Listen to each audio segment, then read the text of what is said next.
Live from the Injured on the Go Just Call Mo studio. It's a blast! It's Orlando's own Tom and Dan. Welcome to A Corporate Time with Tom and Dan. I'm Tom. I am Dan. We are live on Twitch and YouTube. Come hang out. Just search for @Tom and Dan Live. Hit the subscribe button or, you know, whatever you do with YouTube. I've been spending a lot more time on YouTube because I use YouTube TV now to watch stuff. So I'm pretty much YouTube all the time now. Yeah, YouTube is pretty good. Yeah, it's they catching got on. They got everything. It's catching on the YouTube. They got a Sunday Ticket, all the channels. That's it. They got everything. They got the locals. Yeah, they got the yeah. WESH. They got the 6. They got the 9. They got it all. We're all old enough to remember when YouTube came out, which is going to be real old man thing. And like by the time our kids have kids, we're telling our grandkids, like, I remember when YouTube came out. They're like, what? You know, Yeah, but it's not. It's going to blow their mind. Will it? Because it's Like there's black and nothing white tangible. TV. It's not like I remember when Jerry Jones built his new stadium. See, that's tangible. It's something freestanding. YouTube, they just flipped the switch and boom, it turned on. No, but it's like our grandparents telling us about remembering when they used to sit around the radio and listen to the War of the Worlds or whatever. You know what I'm saying? Like, you're like, what? You sat around the radio? Yeah, you sit with your family quietly and just use your imagination in the same room. I don't think we could do that now, right? No, who would want to, though? Nobody does it. It's horrible. Now we sit in a room as a family with the TV blasting all on our phones, not talking to each other. That's what we do. Ross McCoy's here. How you doing, Ross? Hey guys, might find me a little. We'll tune into Real Radio if there's a good Silverfish Man episode on or something. Like we'll all get around it. Oh, Ross put the picture. We should do a radio play of Silverfish I've Man. wanted to do a radio If you play. produce one, Ross, we will air it. I have wanted to do a radio play for many, many years. Ross posted a picture of the largest silverfish. Did you post that picture? That was on Reddit. It's disgusting. This thing is so big. I reposted it to the Tom and Dan Reddit group. It is so big. It looks like it's like a full inch long. Apparently, it's a different like class of silverfish that's like bigger. They can get really big apparently. And we didn't even plan to talk about silverfish, but that got us into a silverfish hole. Yeah. How long do you think a silverfish can last, Tom? Live like. At max, let's say max silverfish life. Well, considering when you touch them, they explode into dust. They're very delicate. They are delicate. It seems like just the Florida humidity would have some sort of crushing impact on them. They're not delicate in my sink when I'm swatting at him and I can't hit him. And then finally when I do touch him, he's... They like the humidity. It dries bad for them, actually. If you get it too dry, that's bad for them. Okay. They eat like paper and stuff. It can't be too nutritious. Eat the glue in the paper. The glue? Like certain forms of glue binding have a sugar compound to them, and the silverfish get in there and eat that. All right. I am a silverfish expert now. Yeah. I'm going. They live a solid 8 days. Yes, on their way to 8 years. Bro, 8 years? A max life of a silverfish, according to Google and Wikipedia and all that, is about they can live up to 8 years. That's way longer than I mean. I want an unconventional pet. I was watching this guy who's he caught a bass and he put it in an aquarium. Yeah, and he's been growing it. And it's his best friend. It's like his name is like Harvey or something. It's like 3 pounds now. So you have to have a giant ass aquarium. He has a huge aquarium, but he'll put like goldfish in there for it, and like frogs in there for it to eat. And it's his buddy. That's pretty cool. It is very, very cool. You should get a silverfish. That's what got us going. Was can you keep a silverfish as a pet? How big will they get? Yeah. And I was like, oh, that'd be a neat, weird thing to do. Nobody's ever done that before. It turns out. People keep silverfish as pets. There's a whole Reddit thread. There's a whole Reddit. Really? There's a whole Reddit. Some guy was like, if I was going to keep a silverfish as a pet, what would be the best kind to do? Or we where were would on I the get fence them? telling you this because we knew you'd think we're even weirder than Insane. you already think. We absolutely are insane. But we did talk about this one afternoon, and we're like, did we tell Tom about this? I was like, don't tell him. And so reply after reply after reply of like, I keep silverfish and I've had this one for a number of years. One guy was like, I keep a number of large silverfish in a case, and when they have like little silverfish, I feed them to my tarantulas. Yeah. Like you can have more than one. You can buy them, but you can't buy just one big silverfish. You have to buy like a whole. You have to buy like 20,000 in a carton, and then raise one up to be and then the you one. gotta buy them in swaths of 30K. 30,000 and it's in a tiny box. 30,000, you'd think that's a huge box of silverfish. It is not. It's about the size of a regular New Era hat box. Do you feed them glue or what do you feed them? Imagine you probably feed up like a hummingbird solution if I had to guess. I haven't looked into that. Some sugar. Yeah, just some sugar water, I would imagine. Weird. It is. And don't accidentally get some honey on your nose. Can you have them all together, or will they fight each other? Yeah, they definitely. It's they're not Siamese fighting silverfish. Well, some insects will fight each other if they're close enough. To each other. Yeah. Have you seen the Jet Li documentary, The One? They'll slowly work their way down to just the one silverfish, and then that's the one you keep feeding the hummingbird solution. It's like Squid Game. Yeah, very much like Squid Game. Until it's big enough to put a leash on. Yeah, we did Google that one afternoon. The Orange County Library is having their Melrose Pop Music Festival again on June 21st and June 22nd. Yes. It's your opportunity to go down to the library and just check out first the music festival they put on. It's awesome, but also it gives you the opportunity to check out all the insane resources they have there, including Macintosh computers, Pro Tools, full mixing consoles. The Melrose Center itself. Yeah. I mean, it's a full-blown recording studio, video studio. What do you need? Green room, podcast rooms, green screens, green rooms, photography. I mean, you can pretty much do anything there. There's really no barrier to entry now with podcasting. And yes, there is. What?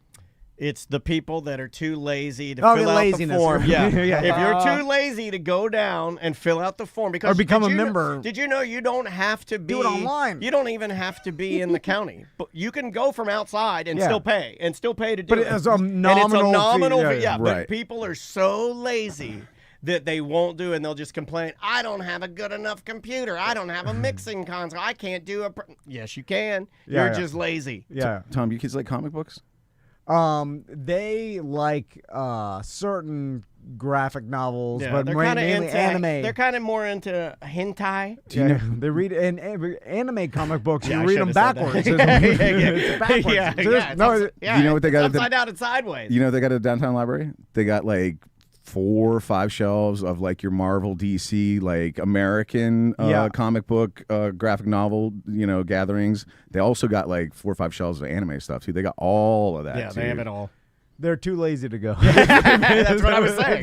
Thank you for making my point. We're doing an ad for the library, dude. I'm trying. I'm just saying my son. He's also being very honest in the ad.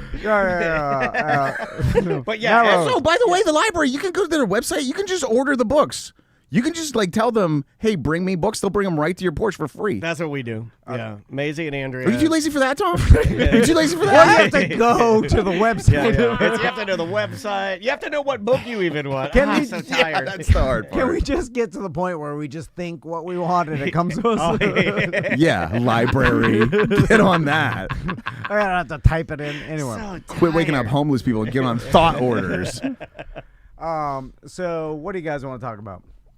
We can kick around anything. Silverfish, I think. Let's talk about. Let's go through some of the things I wanted to talk about last week, but we didn't get a chance to do it. I love catch Let's up. talk about old Dave Mustaine from Megadeth running his mouth again. Did you see that? No. He does this every couple of years, and I never pay attention to him because he's like one of those guys that just like runs his mouth incessantly. But he was on a podcast. Imagine that, Dave Mustaine on a podcast, and he started talking about how, and this has been a rumor for many, many years. He started talking about how Enter Sandman by Metallica has notoriously been it's a ripped off song. What? Okay. And I'm like, I've heard that before. I was like, should I look into this more? And the more I started looking into this particular Metallica Enter Sandman is a copied song, the more I realized that, I don't know, like I'll play it for you guys. It could have been 3 different bands may have either come up with the same riff, or 3 different bands maybe canoodled in some way to steal. We're talking about your classic one? Here, I'll give you a little taste. Dave Mustaine was on this podcast. And then he's doing what Dave Mustaine typically does. About once every 5 years, just like the cicadas, Dave Mustaine will go on a podcast or a radio show. He'll fire some Molotov cocktail at Metallica, and then everybody will revisit whether or not we think that Metallica stole this, song. This happens every 5 years. So here. We're going to do it. I don't think I've ever really listened to these, so I don't really have a dog in the fight. So let's go with, okay, this is the song they say that Metallica stole from. It's a band called Excel, and the name of the song is Tapping Into the Emotional Void. All right, here we go. Oh, hold on. That's not them. They don't like horn. I don't. Okay, hold on. No, that's not them. Sounds nothing like that That's close. That's not them. That's not them. Okay, here we go. This is.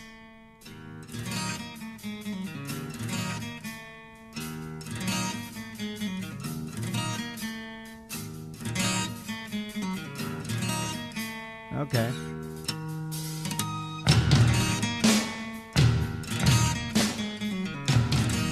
Okay, there's one, and then I found I found pretty another close. one that compares Close, and especially that one part where he goes like, they do that. Here's one that compares it.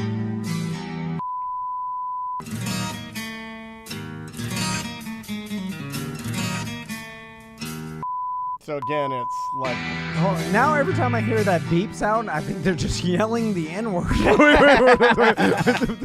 Don't use that tone.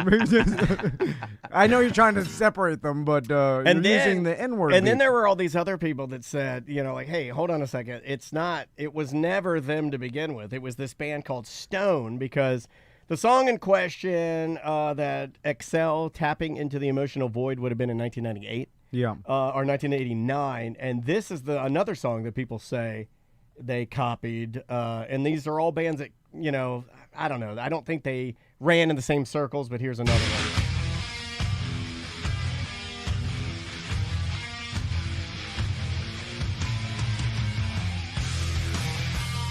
Do you hear that? Yeah, pretty close.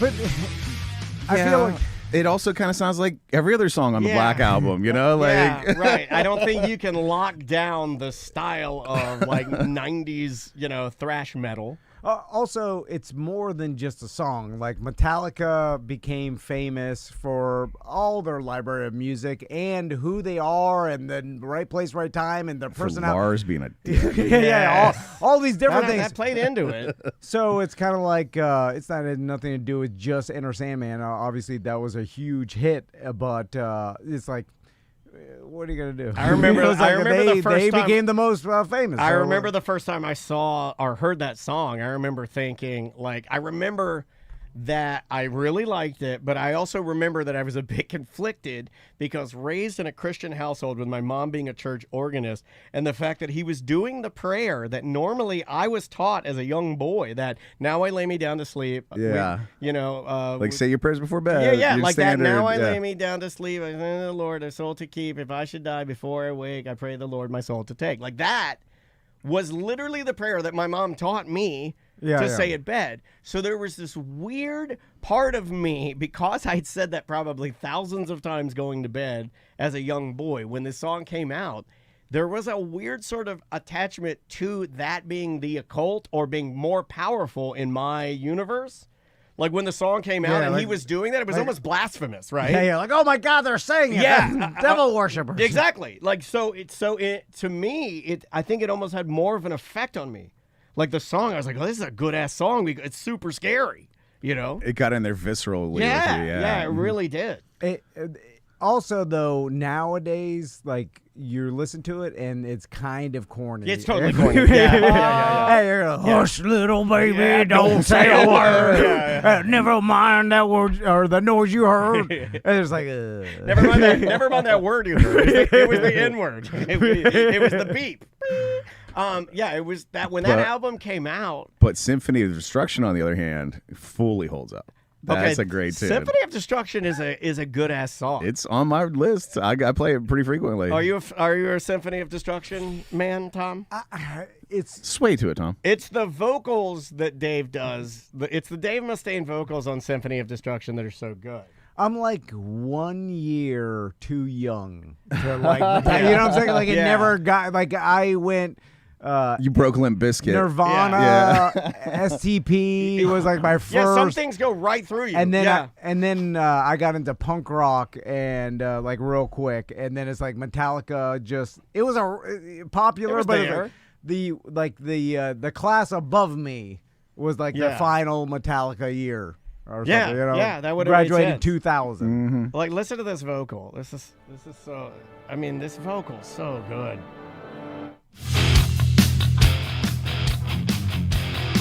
You take a mortal man. It's so. You take a mortal man. It's fun to sing along to. Yeah. You take a mortal man. I can do that. I like it. I like it.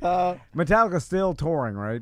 Yeah, they still able to sell out arenas. I'd right? go see him right now. Yeah, I think think they're coming to Tampa. Are they doing the Raymond James Stadium? Are they doing a stadium? No, they got to be doing an amphitheater. They got to be doing that like the amphitheater halfway to Tampa. I don't know. I can't imagine they're doing. I know they're on tour because I see videos of them all the time, and like. But it's probably close. Tampa to, this weekend. Merchman says in the chat room. Okay, it's this way, close to the end. So a lot of people go out to see him one last time. Like you don't never know. I'd if like they're to see coming him. back. I've never seen Metallica. They got to be all those guys. Got to be in their 60s. Yeah, you know. Yeah. Just having like the last show I went to was the Weekend Stadium show. I can't imagine that many people coming out for Metallica. It's, that stadium, right, 50,000 people is so many people. There's not that many people who want to see Metallica. Yeah. Like, who's the big that style though? I mean, there was a time when that style of music, when like Monsters of Rock, when you had like Metallica, Guns N' Roses, like, and there was one other band, and they all toured together, and it was like they would do 100,000 people.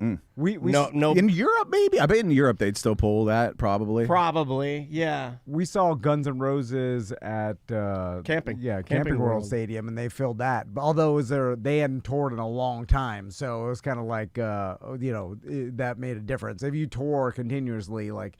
They're all doing stadiums. They're doing Raymond James, and they did 2 nights, and it's all sold out. Oh wow, 2 nights is good. Yeah, for them. I think they're like the guys, right? They're the one maybe left.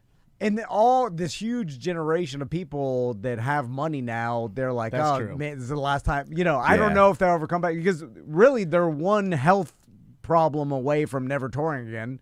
Right? Ask Billy Joel about that. Yeah. It's so sad, You know, as long as James Hetfield continues, I mean, he could replace everybody else in that band and keep doing it forever from a stool or a throne. Yeah, or whatever, he kind of could. But you blow out your voice or get throat cancer or something. I think people if Lars got injured, people be happy. Yeah, actually, they'd probably they hate that. They could play guy. a double stadium. If Like Lars every video of him that I ever see is just video of him playing drums, and people are like, "Look at how bad."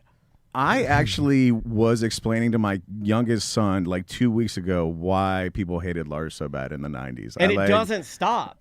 No. Like it's still as bad now as it, like if you see a picture of Lars, he could just be standing there with his daughter or his wife. And underneath his picture, people will be like, I hate you so much. You're the worst drummer I've ever seen. Also, he got the Napster hate. Yeah. That's why. Yeah, that's the amplification of it. In the 2000s, where he was like, oh, you can't do this. You're stealing our music. And all the younger generations like, screw you, old man. Right. He's actually right. No, he was right, but he's 100% right. We were stealing his music. The way he presented his case was very. He didn't do a good job of it. It was like he basically came on MTV and said to Kurt Loder, like, you know what? We just can't afford the same grade of caviar we used to be able to now that Napster's around. Like he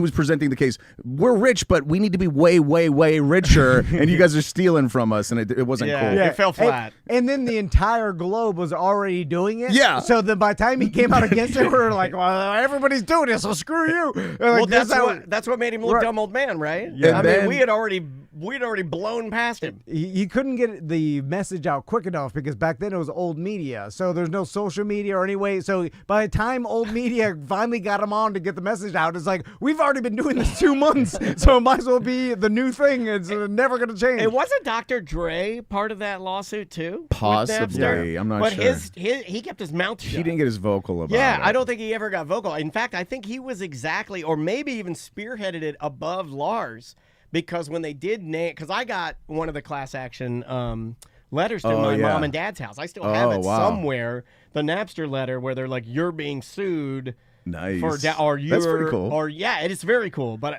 it's like a letter just basically saying that I used my mom and dad's computer to download some stuff I shouldn't have. And then Lars blew so much of his social capital that his next big thing was as a drummer, he led a kind of revolution to get better hearing protection on stage for performers, and also extended it to kind of like the audience. Like, hey, the audience, you should be using hearing protection at these shows too, so you don't blow out your ears like I did. And we all hated him so much. We were like, screw you, Lars. I'm going to just blow my ears out just because I hate you. Like, we literally eschewed earplugs because we hated Lars Ulrich that much. I'll show you. What? It did become a whether or not this will do something good for me, it doesn't matter. If Lars is saying it, I'm against it. It doesn't matter. It's also, he's got a hateable face. He and really does. Just personality. He looks like a little weasel guy. His voice and how he dresses. Yeah. The fact that he was a former tennis professional angers me, right? Like, that's just icing on the cake. When you find out that he was like, everybody used to tell us that, like, when I was growing up, people would be like, did you know Lars had to choose between playing drums for Metallica and being a tennis pro? Okay. And I was like, I hate tennis pros. They're gay. It's all hand-eye coordination. Yeah. I was like, this guy sucks. All right, let's take a quick... One more quick fun fact about the video. Yeah. I told you guys before about that. Andy Daly, comedian, does a podcast where he pretends to be a fake cowboy, and they watch Bonanza. And one of the things he does is like he deep dives into like who these actors were and what they'd been in before and everything. And one episode of Bonanza featured the guy who became the dude digging through the mud in this video. You know, the old like saggy man. Oh yeah, he was on an episode of Bonanza. Oh wow. What a weird career that Can you guy's imagine being on Bonanza and in the Enter Sandman video? That's a wild. That's a spectrum. That is a spectrum of acting. I've always wanted to be a nude, sad old man in a Metallica video. Digging through clay. Yeah. Just hey, dig through what appears to could be poo poo. Just dig through it and look confused. I can do that. Mm-hmm. But imagine being on Bonanza and then like probably is like a young, ripped, handsome cowboy. And they're like, this is gonna be my genre of acting. And then we have a nude old mud man. So if you're a nude Metallica mudman, you're in the video on set. In between takes, do you ask for tickets to the concert that night? And when you go that night to the concert, will they want you to mud up? Because I'm not mudding up. I'm not mudding up. I'm going to wear regular clothing. All right, let's take a quick break. When we come back, I'll tell you real quick about the Pineapple Man yesterday. I thought you were talking about my body shape. You and wife are finally swinging. All right. It's interesting they chose. I think they started it pre-swinger pineapple. Because it was like this. Yesterday was the 39th annual, and then I want to tell you about It's back when like you could say like blowing your load meant different things. You know? Back when things were innocent. Now nothing's innocent these days. Everything is either politics or sex these days, right? We'll take a break. We'll be right back with more Corporate Time. Welcome back to a Corporate Time. So, real quick, because I'm tired of talking about these stupid triathlons that mean nothing to nobody. I understand. But so I did this sprint triathlon called the Pineapple Man. That's the second time I did it. Yep. Saw a bunch of BDMs out there. There were like guys that like hit me up. They're like, "Hey Dan, you didn't come down." Like I was like, "Oh, I would have, but I didn't know." There were like guys that were like, "Hey, we could have sat at the finish line and drank beers." I was like, "I would have gladly done. That's not. You don't have to twist my arm to do that." But I didn't know if anybody was going to do that. No. There's nothing. I didn't want to make you uncomfortable. There's nothing worse than watching other people achieve things and feeling bad about yourself.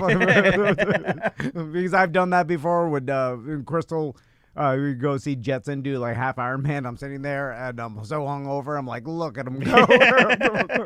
I haven't exercised in a long time. But anyway. it's a sport. It's an event. It's no different than going and watching a football game. I'd probably be drunk. I probably wouldn't even care. Yeah, exactly. It is different than watching. You're watching 3/4 of the people there are like me, barely can get through it. You do good. No, but I'm saying like it's not like watching athletes do something incredible. It's not like watching an Orlando Orlando City match where there's like, oh wow, score. And speaking of that, Jetson's wife Mary, fastest female overall and fourth place overall total. Jesus Christ. Which is incredible considering there are lots of men athletes in there that are, I mean, insanely good shape and they're like triathletes already. Well done, Mary. And she's so good. Blew the doors off them. Yeah. Like, you know, she's awesome. Which is good because like also super funny. There's some dudes that like, you know, that are up front in the elite class that she raced in, and they look like Michael Phelps. You know, it's like, oh, this guy's like an insane athlete. Not his face though, right? Just his body. Yeah, he has a terrible face. You know, I think ladies are catching up to dudes in running though, because I remember it's been a couple years, but last time I ran the corporate 5K, a little girl won best overall female, and I think she was like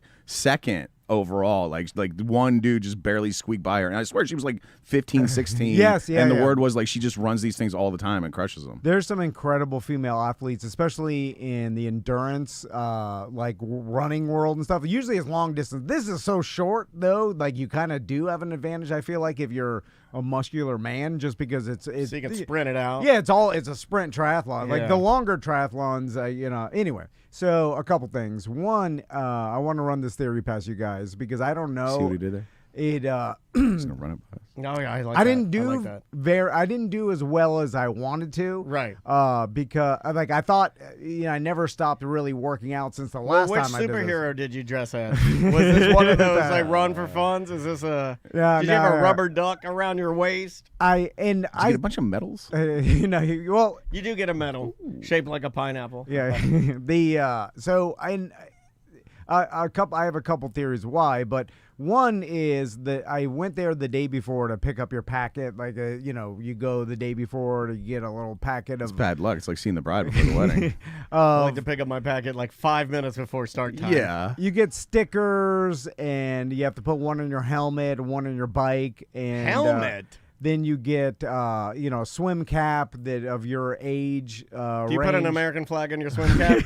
No, you get like blue is like men 40 to 53 or whatever, which I feel like is too big of a range. Like if you're 40 to 53. Yeah, if you're 53, you got to be like, wait a minute, like I should be in a different class. Who like, was the 53-year-old that was like, put me in there, put me right? Because somebody would have been begging. Because why is it 53? That doesn't even make any sense. Yeah, 55 is your natural cutoff. Yeah. I don't know why I don't know how they pick the age ranges or whatever, but it anyway. probably is. There probably was like 5 guys between 40 and 53. You know, right. So it would like they had just enough to make one class grouping. Yeah. It's a big. There's a couple hundred people racing. All of them day. under 40. I would There's a lot of old people. Yeah, right? Really? Okay. The older, okay. you know, there's a lot of older people in these. They call them like, white triathlon caps. They're gonna wear sports. white caps.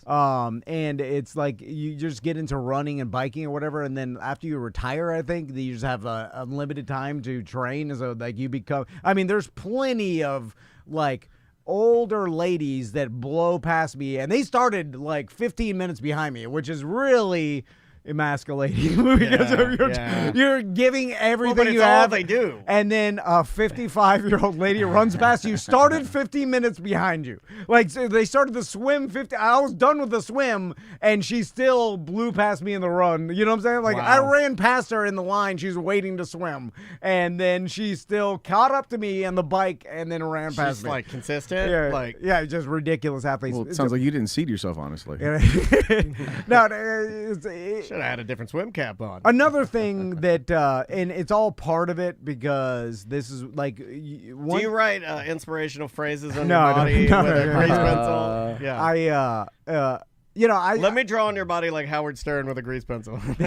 I'll draw my own. Look at it. Look how fat you are, Dan. They write your number with a Sharpie on your arms and leg, and so they don't get amputated at the end of the race. they treat every competitor as if they have a chance to win, right? Because that's part of when you sign up for a race, which is kind of like the stormtroopers pretend that every kid that comes to Hollywood Studios is a real Jedi. Right? Is that what you're saying? Well, it's part of when you sign up for it. It's like, and people kept saying like, "Good luck on your race." Like my mom's like, "Good luck on your race today," and I'm like, "Don't be mean to your mom, dude." No, but I I stopped saying this because I realized they're just giving you the It's like thing. it's like the cashier at 7-Eleven saying good luck with your scratch off. Yeah. Like they know you just wasted No, your money. I texted you. I Part of texted the you in the job. morning. I texted you. I said, good luck, dude. Yeah, but by calling it a race implies that I'm actually have a chance to beat anybody. Everybody else could be eaten by a shark. You don't know. He's right. Like I have no chance in competing in this race. There are That is the plot for Sharknado 3, by the way. It's like a race that eats all competitors except for one. I like it. It's just I'm just trying to finish Yeah. it, and then I get the finisher. I did this.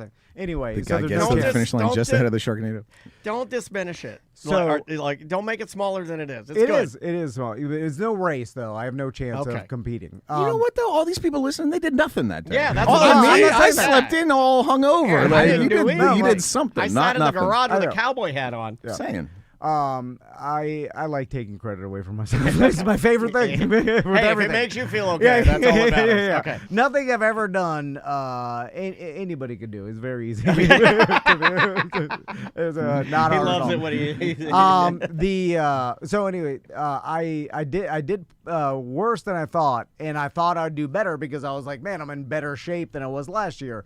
And I only finished like 1 minute less than I did last year. Hey. And I You think it's because I improved. didn't change shoes for the run. But I did improve, but I thought I was going to improve like 10 minutes. Well, what or did you like run 8. in? You ran in your Timberlands. No. Why'd you run in your Timberlands? I told you not to run in those. You know, Timothy Chalamet has been wearing Timberlands. Is that right? Yeah, he's bringing them back. Okay. Like, I don't have clip-in shoes on the bike because, and people told me to do I it don't have clip-in shoes on my bike. because Do you do the cage, like the toe cage? the toe cage. I do Yeah, the that's toe just as cage. good. That's just as Fine. good. Yeah. No, well, everybody says like you should do the clip-ins. It'll like shave some minutes off or whatever. No, the cage is just as good. It's all about the pull up. As long as you can do the pull up Yeah. as well as the push down, you're golden. So I bought some like pointy shoes. Oh, you bought some Nikes. Mexican Oh. pointy boots.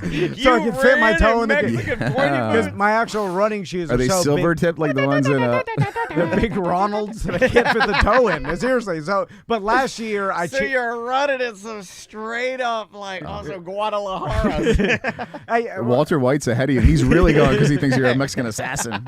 So the day before, I pick up my packet, and then they open up. They put the buoys out for the swim course. So if anybody wants to practice the swim So you course, set your sombrero on the buoys. and so last year, me and Crystal we went a week prior and swam in the Intercoastal. And I then remember that. You did a lot of prep. A month, we did a lot. But this year, I was like, I did it last year, but I didn't swim in open water in 1 year. You know, I just been swimming in a pool, which is a lot easier. And Sure. they all tell you you're practicing in a pool, swimming in open water is way different.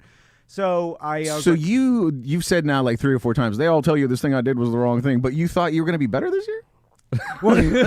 yeah, but I'm Well, more he had his fit. pointy boots. Well, I just thought I was more fit, so Sure. Never underestimate a fit man with that- some Mexican pointy boots. that's better than the practicing or the preparation. It's So- just being more fit. We got 2 sides of the scale. We got fitness and we got preparedness. Yes, and so yeah, last yeah. year the preparedness was real heavy, and this year you count on the fitness to outweigh the preparedness. Yeah, But it yeah, did. yeah. It did. He just doesn't like By that a it was minute. only a minute. By a minute. Yeah, but it did. Yeah. It's like Tyreek Hill when It shouldn't even be in this equation. You Yeah, can but stop right there. Yeah, where they tell him he's racing the Olympic sprinter or whatever. Like he's not training. He's like, I'm good. You know, Right. so he's confident. Anyway, so I get into the water to just swim around the Intercoastal practice. Practice? And, We talk about practice? the day before, but so in the Not Wizards. even a race. The Wizard's wife, she lives in Satellite Beach, and she saw a bunch of warnings.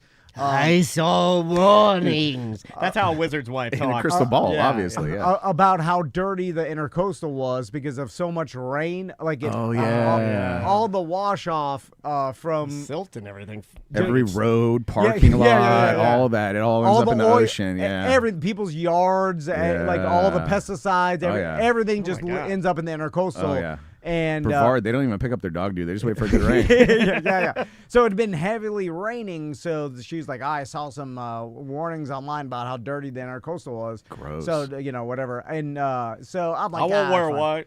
So I'm swimming in there, and it was a little choppy. A condom on your nose. And I go to take a breath and I inhale some water, and then I'm like, oh, and then I go to take the emergency inhaling water breath, and then I inhale a bunch of water. It's gonna make me So it was like, a good full cup of water, and then I'm coughing, and then I keep trying to push through, and then I swallowed a lot of water. Oh, I'm gonna barf. Did you get any into your lungs? Did you breathe any in? I was coughing it out and stuff, but Yeah. I was really disheartened by my practice. I literally cut it off. I swam halfway through. I was like, that's enough. I inhaled so much water. I was felt dehydrated and a belly of seawater. And then after, Oh my God, you started spray crapping your head. no, it wasn't my stomach. It was at night, I felt like I had the flu. And I thought I was getting some virus. You know how your whole body feels achy, or your skin feels sensitive? Yeah. That pre-flu. Where your joints get kind of touchy. Where my whole skin felt sensitive, where I was Were you running a fever? No fever. And then Crystal was like, "Are you getting sick?" I'm like, "I don't know." And I'm like, "You think it was the all the water poison I swallowed?" I drank a whole gallon of diesel gas. But it's a huge body of water. It's pretty diluted. How much poison could it be? A friend of mine had this similar thing happen. He's a surfer, and he goes out the East Coast and surfs all the time. And one day they found this big weird freak swell kind of off the coast. Yeah. And they figured out it was from an outflow pipe was coming out and really pushing into the water and making this weird swell. So they were surfing the shit out. Oh, I'm sorry. They were surfing the heck out of this swell out in the middle of the ocean. And then the next day, just like that, it felt like he had the flu, aches and pains, joint problems, and it was effluent. It was just the pollution of it. They have to run because sometimes they don't have enough treatment. They'll just run effluent right out into the sea, and then the pipe has to be a certain distance from shore to hopefully get it out. Where it just hurts sea creatures. But these dummies paddled their boards out there and got into it. Yeah. Also, I feel we are more follow me with this. I think we are more susceptible to it than sea creatures, because sea creatures they're already doing good with the water. We can't do good with just the water. Sure. Then if you add poison into the water, you see what I'm saying? Absolutely. It's way worse for us. For sure. Although no one else that I was with, because Jetson and Crystal's family have done this, complained about any of this. Although they may not have swallowed a lot of water, they're better at all this than I am. So, where it's that one side you can't. Don't you have one side you're bad at, or? I can only breathe out of my right side. So I don't swap. Other swimmers, they go left and right or whatever. I don't I'm think too I can stiff. either. Anyway. So, but you're 100% right, because I remember when William drowned that one time, looking up drowning survival statistics. You're way better off in fresh water, and then pool water it's slightly lower, and then seawater. If you drown in the sea, just the fact of all the junk in the ocean in your lungs makes your survival rate plummet. Interesting. Really? Yeah. Interesting. So kind of makes sense. Cleaner water, makes perfect sense. Right? Yeah. So back to older people doing this, because Jim Colbert was out there. No, there's a gentleman. And look, I have no. It's me, Mr. Pineapple. There's a guy that I think has done this the majority. It was the 39th year of doing this. There's always one of those guys. Yeah, and the guy's been doing it every year. That's Banana George. Yeah. So similar to that, and he always wears the T-shirt from the first one. He has the first annual T-shirt on. So I've been doing that for 39 years. Yes, exactly. And he's in his late 60s, Let's 70s. give it up for Banana George! Yeah, and everybody's cheering for him. Yeah. I secretly hate that guy. Now I didn't see this guy, but Crystal, she took the boys to go watch me. What'd he do? And he pull it out and expose himself? No. Okay. I knew it. So I knew it. apparently, and then we talked about this after, and then some of the other people that have done this a lot, they're like, "Oh yeah, it's a Banana George. He's there. He's the he's been here every time. He's a Grand Marshal." And he wears these so most people wear they tri shorts, right? So they're a combination of bike shorts and what are they called? Jammers or jammers, wetsuit. swim jammers. It looks like a thin wetsuit pant. Yeah, shorts. And then they have some padding built in for the bike, right? So it's kind of like a poofy. goofy diaper a little bit, but not as much as regular bike shorts because you need to swim and run in them. It's like an So it's a little elegant bit. black diaper. It's crazy. This is the same shorts I wear to go to the movies. Those your movie shorts? Yeah. I like padding at the movies too. And some people wear full tries like kits, which includes the top and whatever, Yeah. and then We call them tryhards. Oh.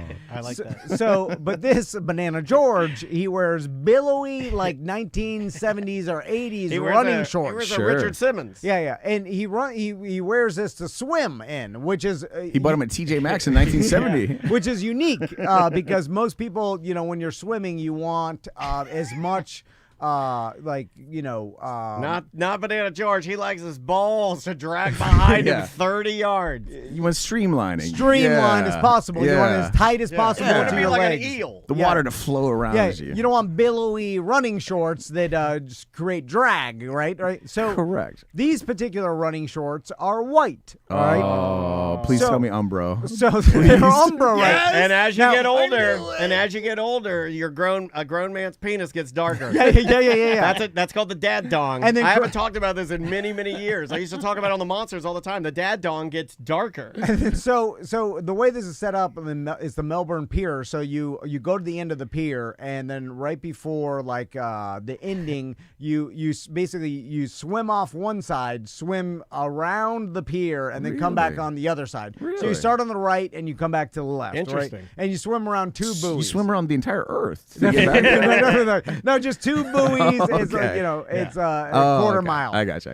And then you get back to the dock, and then you run down the dock. It's I thought that was long. pretty cool that they make you run down the dock. Did they do that last 50 year? It's like 50 yards. that Yeah. the same thing last year? thing last year. And then you run to the area where your bike is set up. And then how many runners get fish hooks in their feet? Like half? Approximately half? I would imagine there are some splintered people because it's not it's an old dock. There is.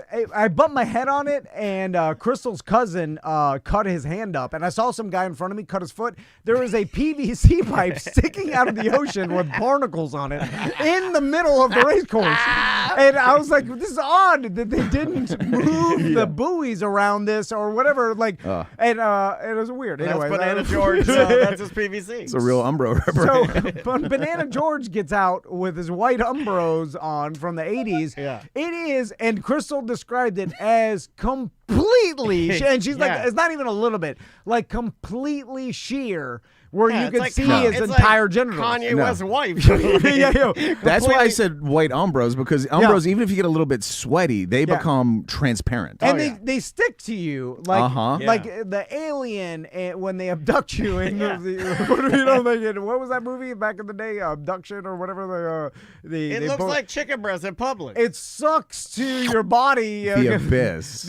No, not the abyss. There was the abduction one where they did experiments on him. They put that thing around that sucked his whole body. Mars needs mom. Fire in the sky. Fire in the sky. Fire in the sky. Anyway, it fire in the sky his genitals. Yeah. And then since it's white and wet, It'll try. you can see his entire genitals. And Chris was like, I was staring Well, at his you're genitals. white and wet. Could we see your entire genitals? And then everybody could see it, right? So, and then we talked about it after with all the other people that have been doing this for like 5-6 years. Yeah. You brought it up to the committee? Not I'd the like committee, to no. form a complaint. Crystal's family, she's like, oh yeah, Banana George always wears the see-through white Umbros. And then I'm like, He loves it. He's like Carrot Top. Yeah. He has to have people see it. So he is well aware Yes. that you can see his entire genitals, right? And then He doesn't care. And then no one and he doesn't care, and then no one sees like No, apparently people do care, but nobody's. Who's going to bring that up? Well, the organizations, he's been doing it for the entire. He's He's old got the school. T-shirt from the first one. There's nothing we can do. But you can make the argument that if you are well aware that everybody can see your genitals every year, I right? think that there at are that people point, that do that. you're specifically showing everybody your genitals. I've been telling you I just want to that. make sure. I've been telling you this for years. I think that there are people on a That's a weird thing. spectrum. I think there are people on a spectrum that like to show off, and I think that the gentleman that is always mowing the grass because he has a great physique, but he's super comfortable with his shirt off and he that's fine. enjoys it, it's fine, but it's on the spectrum. And then also Banana George is on that spectrum where he knows in his deep mind, in his subconscious mind, that everyone around him is seeing the outline of his penis. He knows it. He knows the entire and he, thing. And he know and he hair and he gets see everything. And he gets enjoyment. Yeah. It makes him happy to know that, and it's a subtle bullying. It is. It's a subtle little bit of bullying. And until somebody stops him, it's an epidemic. Yeah, there's and no these way he people doesn't. Is he all doing around it to bully? Is he doing it to it's show not, off? It's a little. It's or not is really. it complete doesn't care and he's like, I like these shorts. Who cares if they see it? There are people like that. There are people on Instagram. There is a. It's a Carrot Top. The Carrot Top knows he's showing it. Yes. And 50 Cent. he likes to show it. They know they're showing it. Do you like to show it or you just don't care if they see it? Motivation's hard to establish, bro. that's all I Definitely care doing it about. on purpose. That we can establish. But obviously, like the race organizers, there's a packet involved. You like sign stuff that says like, hey, if I step on a starfish, I won't sue you or whatever. All they need to do is put in like line item AB1C. Here's required race. No, he's wear. still gonna wear it. Is my point. You have to wear like black shorts or like. And then at some point, somebody needs to go talk to. Are they the wide I open don't ones even care. with no liner? Yeah. Oh yeah. Why are these even allowed? Like I see them around the lake You here. can raise it whatever you No, want. but I see even around here. You're in that world now. You tell me, you running perverts. Why? Well, they're good running shorts. Yeah, but- bad for swimming. But shouldn't you, even if you're running, shouldn't you, like I see runners around here, they'll be running, they'll bend over and everything falls out. Yeah. Shouldn't you running perverts have to keep your stuff in your pants? Yeah, like underpants. That's what underpants Yeah, are you for, should right? have liners in those things. Yeah, but- Richard Simmons should have never. It was his fault. I don't like the liners because I don't either. I billowy. I don't. Then run in your own home. I don't want to see that thing. I don't want to see that thing flopping around. Anyway, You're of a certain age. Like your junk isn't hanging to your knees. Like I need has long junk. some support He is very under long. there. I don't He's have very long. I've no, seen no, him. no. I don't I've have seen that him more problem. now than ever since the last 2 years. I've seen his penis every day when No, he leaves to train. No. Every day, I see it. It's impressive. I don't have that problem. People they talk about like the old man. I don't have that testicles, problem whatever. since my surgery, since the trauma on my hip. Anything around here, it destroyed my genitals. They're just small and reserved. No, it's that what Tom said. I'm definitely waiting for the day I'm Mr. Belvedere myself. It's gonna happen eventually. I've started doing it a timeline. little bit. Yeah. Things are lower down there. I also have a varicocele down there, which What is is that? it's a blood like a ruptured blood vessel.